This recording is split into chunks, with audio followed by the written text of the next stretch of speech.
Tara Jones, and welcome to Real Tech TV. And I'm TJ Hedges. This week we're talking once again about the flip camera. We talked about the functionality of it last week.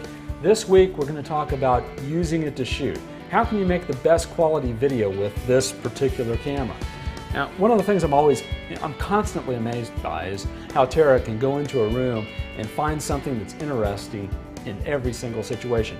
Tara, talk a little bit about that, about focal point. Yeah, the way it works at Real Dwellings TV is a realtor will call us and say, come shoot a home tour for us. It's a home that's on the market that they're trying to sell. What we want to do is find the very best thing in that home and showcase it to really get viewers to know why they should come and look at the home. The key is, what is beautiful about that particular room? Is it a stacked stone fireplace? Is it a unique feature like a spiral staircase? Does it have a unique technology that maybe you can't get just from a virtual tour slideshow? So find that one thing in each of the rooms, and that will really make your viewers want to watch more. And when I say the main rooms, we'll get into that later. You don't want to show them the whole house. Remember, this is a tease to get people to your house so then you can sell it. That's exactly right, and it's very important that you realize that, because nobody wants to see 4 different bathrooms in a house. They want to see something that's interesting.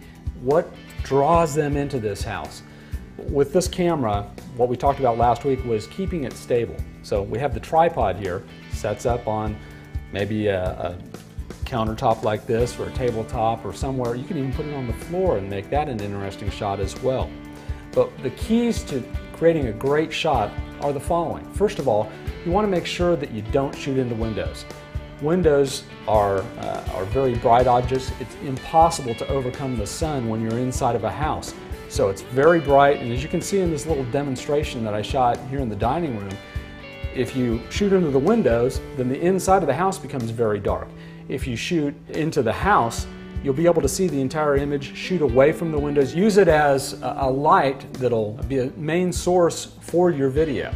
And another thing that we talked about, there's a feature on here where you can zoom in and you can zoom out. Now, just because there's a feature on here doesn't mean you have to use it. Now tell us, when is a good time to zoom in with the limited capability that this has, and when is a good time to zoom out? Well, the problem is that the zoom is very drastic. It's either all in or all out. So what I prefer to do, and I think probably the best approach to that, is use a wide shot first to establish your room. In every motion picture you have an establishing shot to show the viewer where you are and what part of the house you're in. Once you've established the room, then you may want to go in tighter on the focal element inside of that room. Tara talked about a stacked stone fireplace, or you may have a hardwood floor that you want to illustrate in that room. Maybe it has something lighting fixture-wise that you think will be very nice. Make sure it's part of the house, something that's going to sell with the house, not a plant or a table. Now, as we're panning, we want to make sure that we pan very slowly, very gently.